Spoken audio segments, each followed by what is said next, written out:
La foto está en formato cuadrado. Tiene 2 planos, o 3, pero a ese lo vamos a ignorar porque está oscuro. En el primero, un grupo de pocillos de café tradicionales de Etiopía, desenfocados, sobre una mesa cubierta con un vidrio que los refleja. Los pocillos son blancos, tienen distintos temas, florales, geométricos. Destacan los más cercanos a la cámara porque llevan la bandera de Etiopía, la que tiene el león de Judá. En segundo plano, el corazón de la foto, el punctum, alguien dirá. 2 personas están sentadas contra una pared rosa, delante de un marco de aluminio donde se apilan varios packs de botellas color azul. Un hombre y una mujer. Él la mira a ella sonriendo, ella le sonríe a la cámara. Él es de tez negra, tiene poco pelo, lleva camisa blanca, pantalón negro, una cadena en el cuello y un celular en las manos. La camisa, la cadena y su sonrisa se ven del mismo blanco impoluto. Está contra el borde de la foto. Su brazo se corta. En el centro está ella, cruzada de piernas, con una musculosa azul y pantalones de tela con un motivo geométrico y colorido. Su cabello oscuro y corto, enmarcado por un pañuelo. Su piel trigueña. Su sonrisa tan ancha que parece ocupar toda la foto. Y unos minutos más tarde, después de esta foto que ya nos subimos y finalmente llegamos al lugar en donde estábamos yendo, bajamos las cosas, él se baja, nos da la mano y estaba muy emocionado, realmente muy conmovido, más allá de la escasez de palabras habíamos hecho una conexión y la estábamos pasando muy bien y nos habíamos podido entender más o menos, y él estaba muy conmocionado y a mí eso me llamó la atención porque bueno, suele pasar, digamos, que después de un viaje largo hay una despedida amable, pero esto ya tenía otro carácter.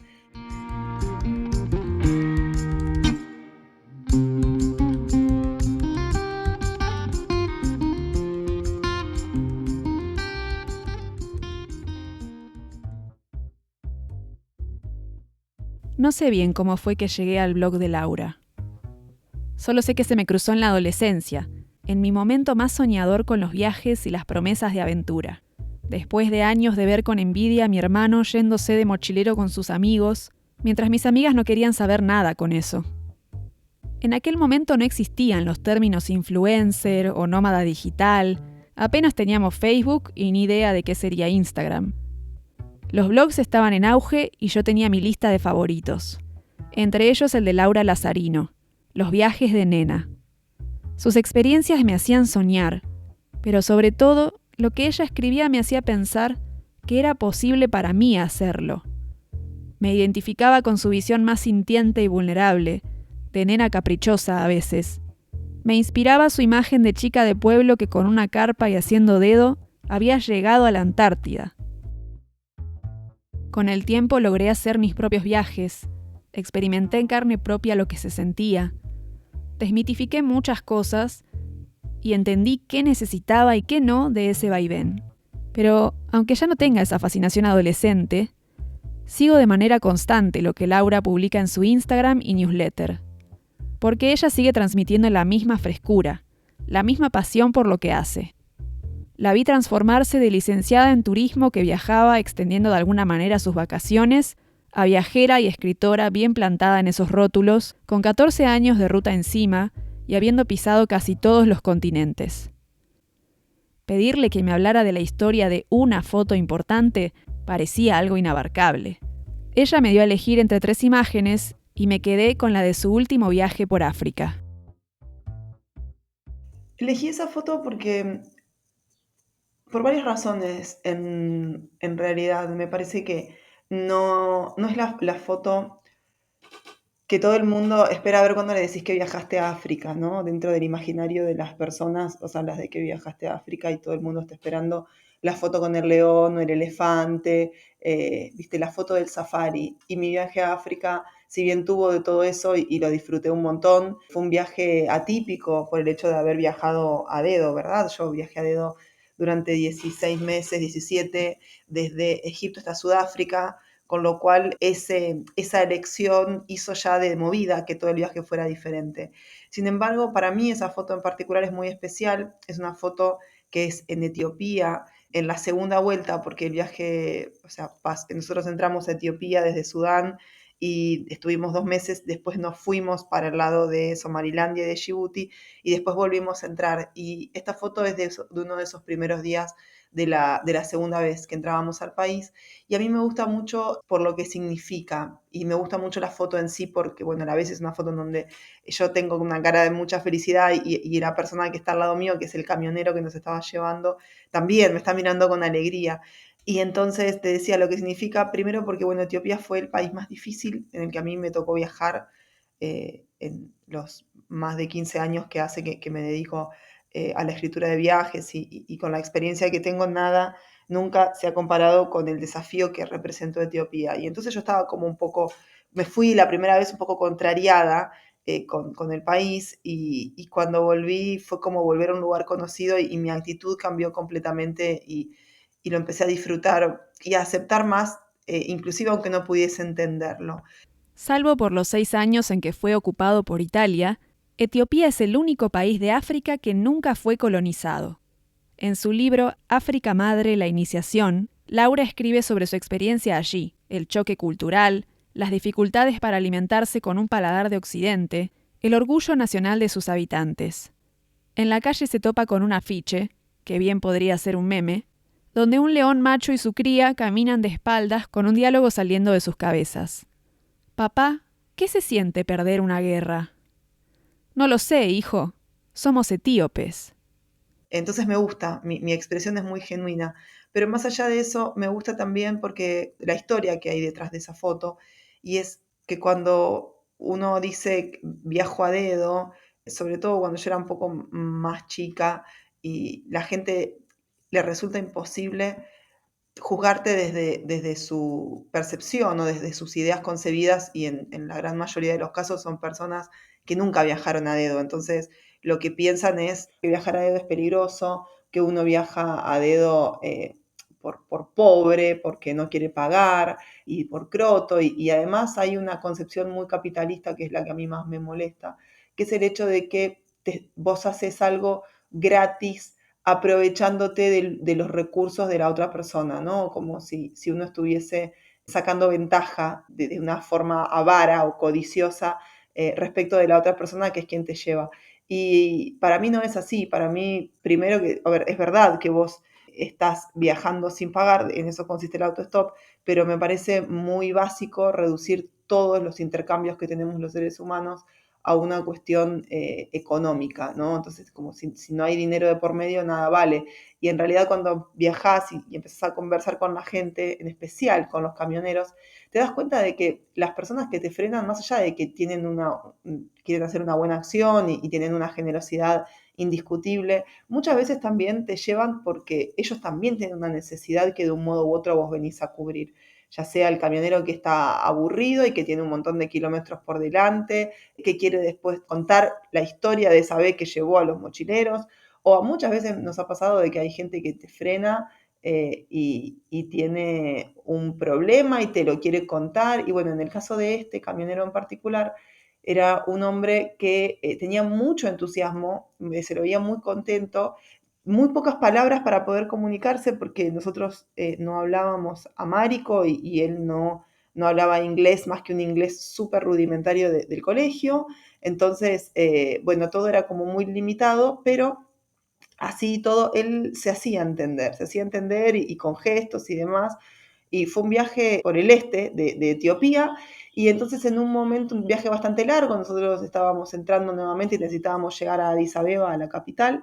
Y este hombre frena y entonces, bueno, todo el principio de la charla, al tratar, viste, de que nos contara si tenía hijos, familia, nosotros también, frenamos a comer, él nos lleva a un lugar que nunca entendí si la mujer que estaba cocinando ahí era su hermana o su prima, pero nos invita a que nos sentemos a comer en ese restaurante y almorzamos ahí. Bueno, y van pasando las horas, llegamos inclusive al momento de la noche y dormimos en el mismo hotel en donde duerme él, a la mañana siguiente volvemos a salir y esta foto, o sea, ya llevábamos viajando 2 días con él y esta foto es del desayuno de esa mañana siguiente, unas horas antes de que tuviésemos que despedirnos.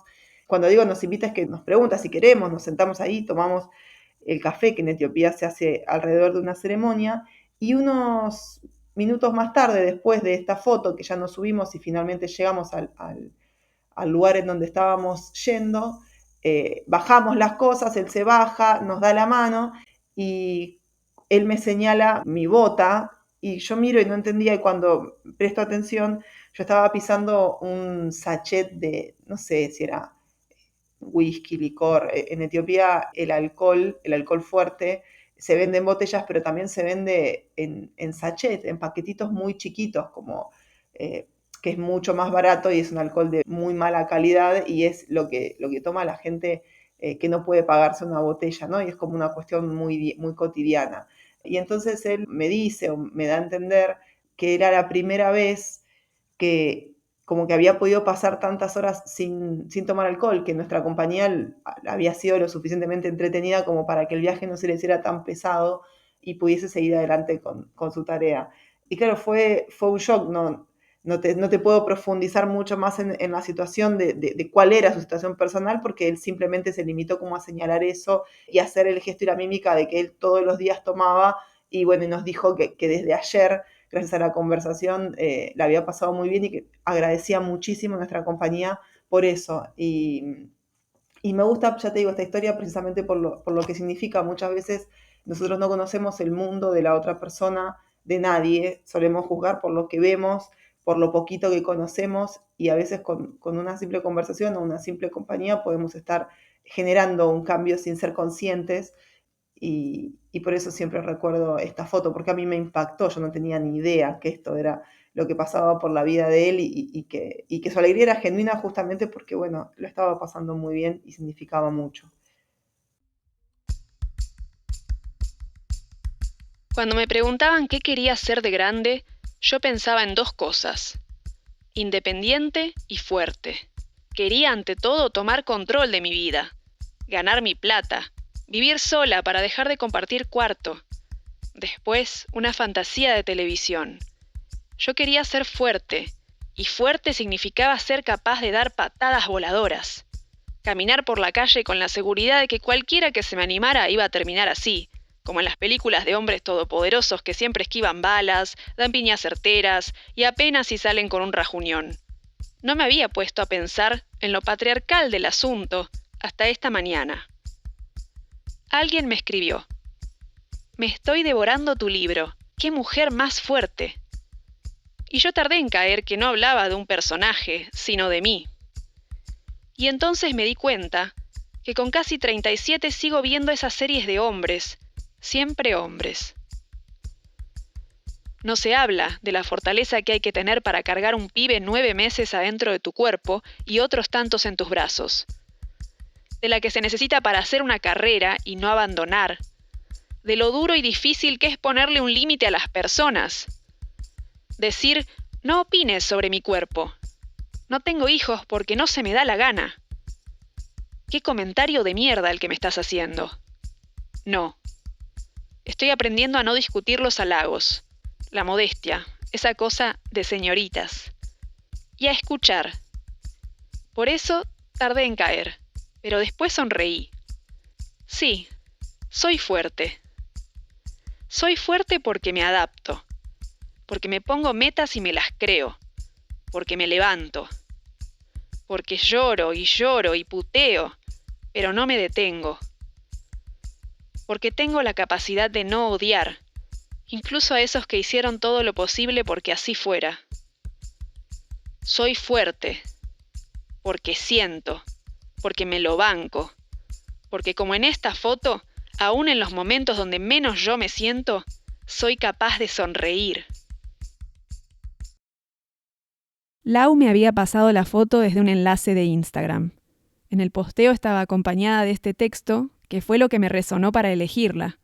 Así que escuchar la historia del camionero finalmente me sorprendió. Le pregunté por qué había elegido emparejar esa foto con ese texto. Y es una historia que no sé si en algún momento conté en redes sociales, sí la conté en la segunda parte del libro, que es en lo que estoy trabajando en este momento, porque bueno, era parte de un contexto más grande. A mí, bueno, creo que puse esa foto en ese texto donde yo hablaba de ser fuerte y demás, porque Etiopía en líneas generales, más allá de las historias particulares y pequeñas o grandes que pude haber vivido, si yo tengo que resumir en algo que haya englobado todo ese viaje, fue la fortaleza que requirió de mi parte para no abandonar el viaje y seguir adelante, porque fue una prueba muy grande, francamente. Pregunté qué le había enseñado Etiopía sobre ser fuerte. Más que Etiopía te diría que el viaje en general. Yo le pongo la cara de Etiopía porque fue así como la cúspide para mí en grado de dificultad, pero sería injusto decir que solamente Etiopía, porque si leíste el libro habrás visto que yo ya arranqué enfrentándome a un montón de situaciones que yo sentía que me superaban. Yo te diría que más que Etiopía es África, lo que yo aprendí de mí en ese viaje, que en definitiva las dificultades eran para mí y tenían que ver quizá con mis expectativas, con mis propias limitaciones, con mi desconocimiento, que creo que es el propio desconocimiento que tendría cualquier persona occidental que va a hacer un viaje como el que yo hice. Es inevitable encontrarte con ese shock cultural y no conmoverte, no hacerte preguntas y bueno, muchas veces los aprendizajes no son amables siempre. Cuando una se expone a este tipo de experiencias, sabés que en algún momento te vas a descolocar, que la vas a pasar mal, siempre y cuando estés dispuesta, ¿no? Obviamente, y vayas también con esa predisposición a aprender y a cuestionarte y a salir distinta de esa experiencia. Y yo estaba totalmente convencida de que África iba a marcar un antes y un después, que iba a ser un viaje de transformación como lo fue. Y lo que aprendí respecto de ser fuerte es, primero, que somos más fuertes de lo que nosotras pensamos, que solemos asociar la fortaleza que creo que la foto habla un poco de eso. A mí me pasaba que mismo la gente cuando me hablaba de ser fuerte y demás, casi siempre la fortaleza se asocia con una idea masculina del concepto y digo masculina porque los hombres fuertes son aquellos que tienen músculos y aquellos que pelean y aquellos que tienen más resistencia física. La fortaleza se asocia con algo físico, de poder correr o de poder levantar peso, cuando en realidad, si bien eso es fortaleza, es una especie de fortaleza. Yo creo que la resiliencia es otro tipo de fortaleza que muchas veces no es tan visible y está infravalorada. La resistencia, el hecho de decir, bueno, voy a exponerme a esto que va a ser duro y no voy a abandonar. Porque también, a ver, a mí nadie me obligó a estar haciendo ese viaje ni ningún otro viaje. Entonces, también hay una fortaleza en ser fiel a una misma y decir, bueno, yo estoy acá porque quiero, este era mi sueño y realmente quiero llegar hasta el final y tengo que atravesar todo esto. Y cuando digo atravesar todo esto, no se trata de un problema banal como se me perdieron las chanclas, sino que estamos hablando de países en donde todo tu concepto de normalidad, tus valores, se ponen en juego y te encontrás con que la persona distinta sos vos, con que las mujeres como vos tienen una vida totalmente diferente a la tuya, que en muchos casos te parece injusta, que en muchos casos duele ver, y es la realidad, y uno no puede ir con ningún complejo de salvador a querer salvar nada, es simplemente aprender y sacar conclusiones y también darse cuenta que a veces lo que uno considera como mejor o normal, que son todas palabras que van entre un montón de comillas, no es así para todo el mundo. Entonces, hay como esa dificultad que es más que nada interna y hay una fortaleza en exponerse a eso, como también hay una fortaleza en abandonar y en decir, bueno, realmente esto no es lo bueno para mí, esto es demasiado, me estoy preservando o lo que sea, ¿no? No estoy queriendo decir con esto que siempre abandonar sea signo de debilidad, porque requiere mucho coraje también ser honesta con una misma y decir, bueno, pensé que era una cosa y esto era otra, me voy de acá, en el contexto en el que sea. Viaje, trabajo, relación, lugar físico y demás. Entonces para mí fue una lección muy, muy grande acerca de la fortaleza y yo aprendí mucho de África ni hablar, aprendí muchísimo, pero aprendí mucho de mí misma también. El aprendizaje que te dan los viajes es, para mí, difícil de transmitir. Es algo íntimo, como contar un sueño. Pertenece a un ámbito de lo personal que a la mayoría de las personas no les incumbe, y en un mundo donde la frase «amo viajar» está quemadísima por las biografías de aplicaciones de citas y redes sociales, lo que una pueda decir corre el riesgo de caer pesado. Si algo me quedó claro viajando es que viajar por sí mismo no es para todo el mundo, ni algo intrínsecamente necesario, y que de hecho puede ser causante de gentrificación, afectar al ambiente y otros males. Por eso me intrigaba saber cómo había vivido Laura la transición de una época un poco más analógica, por así decirlo, a una cooptada por las redes, donde su trabajo depende en parte de su nivel de exposición, de todo lo que muestre de viajar y cómo lo muestre, y donde eso puede cambiar la misma forma de viajar y añadir una carga de presión importante. En ese momento, estamos hablando del año 2016, que ya pasaron 8 años. El mundo de las redes sociales era muy distinto. En ese momento Facebook tenía mucha más preponderancia y había todavía, o sea, no existían los Reels, no existían las Stories, Instagram era instantáneo. Yo soy un poco nostálgica, así, de ese momento porque me parece que todo era más auténtico que ahora, que todo es bastante... Y mismo el algoritmo premia la cuestión, no sé si decir de la falsedad, pero sí del mundo perfecto y las fotos retocadas, etcétera, etcétera. Yo en ese momento era un poco más inocente respecto de todo, pero de todos modos, inclusive dentro de esa inocencia, me parecería muy naive creer que uno realmente muestra todo, porque siempre pasa un filtro y es inevitable. Uno no está mostrando, no es un reality show, un gran hermano, esto con una cámara que te filma. Y hablo de Gran Hermano de Orwell, no de Gran Hermano de la televisión, que también es un montaje.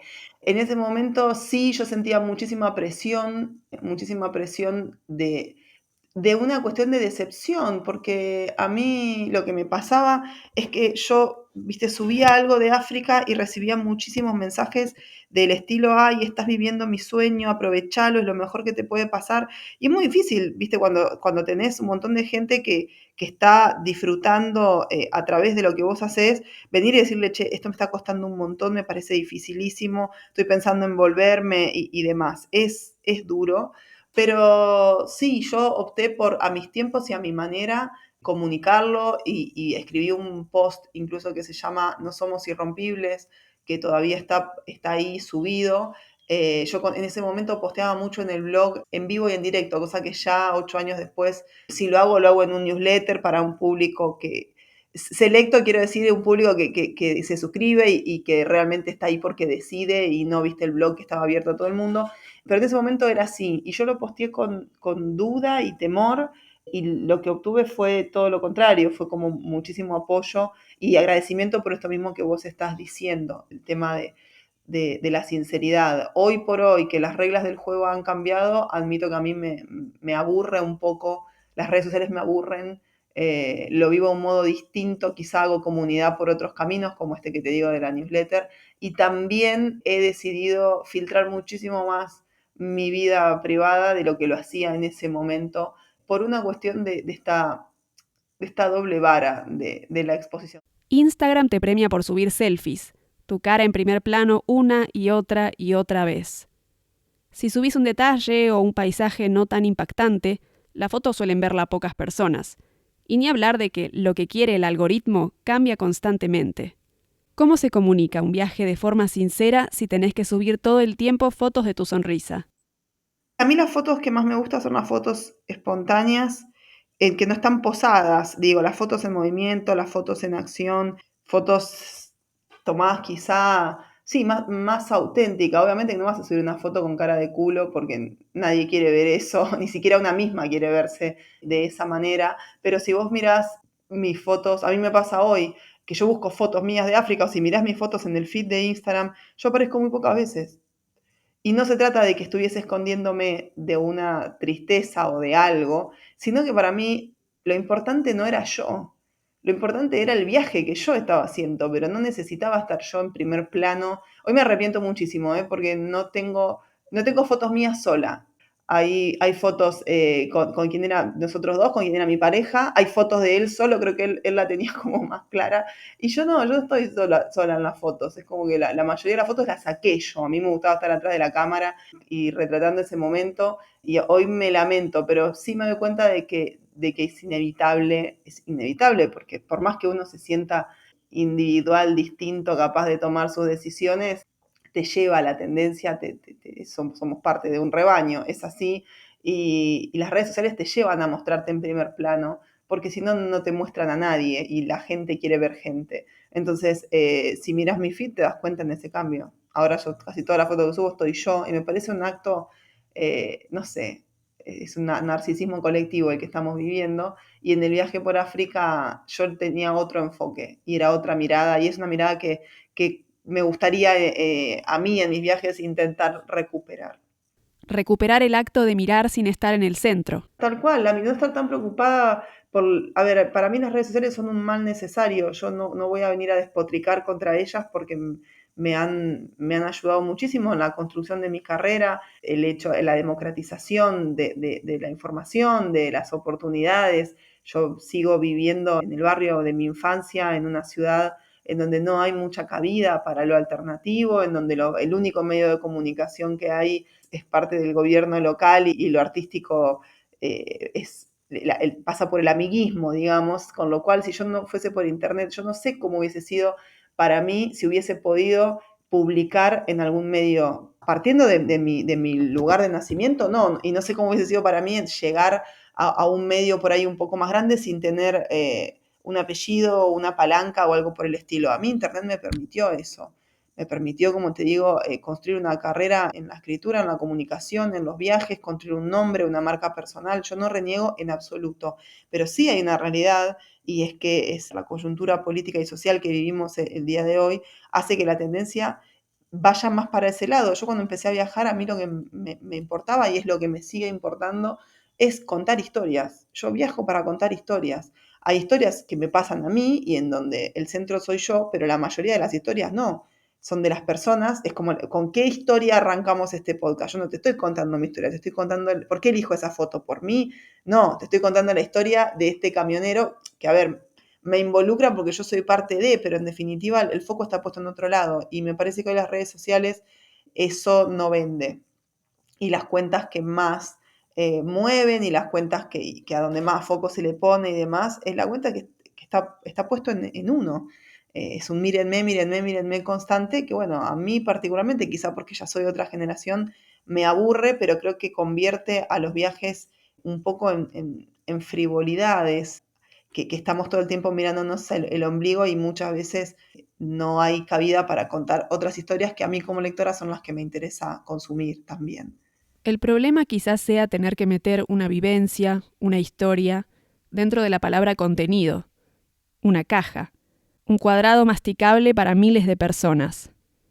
Cuando lo que se experimenta en la vida concreta, esa conexión con las personas que encontrás en el camino, es otra cosa. Para mí el viaje es parte de mi vida. Yo seguiría viajando y seguiría escribiendo si mañana, no sé, Elon Musk y Mark Zuckerberg y Bill Gates dicen se acabó la internet en el mundo, volvemos a la época analógica.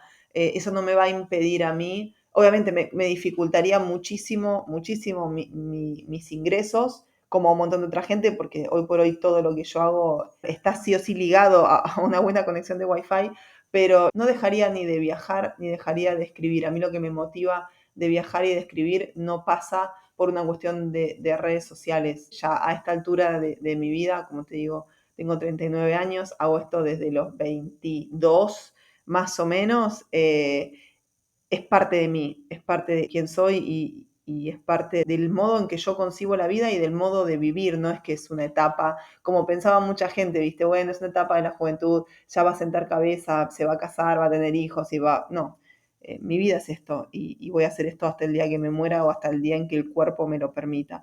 Y lo que a mí me motiva siempre es eso, más allá de que después obviamente me puedo ir de vacaciones como todo el mundo.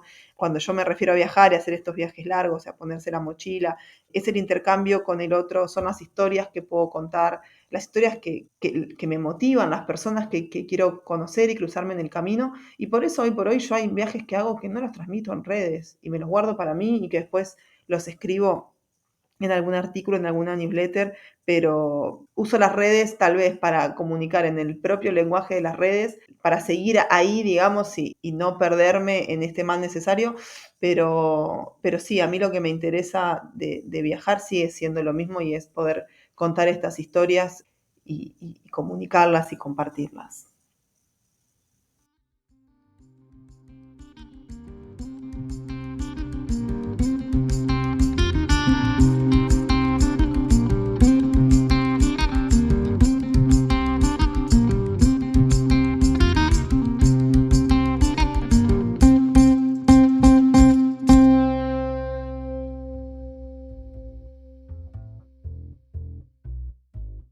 Mi nombre es Gabriela D. Echave y esto es La Huella, un podcast para hablar de fotos, o más bien una excusa para seguir contándonos historias. Escuchalas y si te gustan, compartilas. Si te quedaste hasta acá y tenés ganas de ver la foto de la que se habló, tenés premio. La podés encontrar en el link de mi Instagram @unsoplodviento. Hasta la próxima.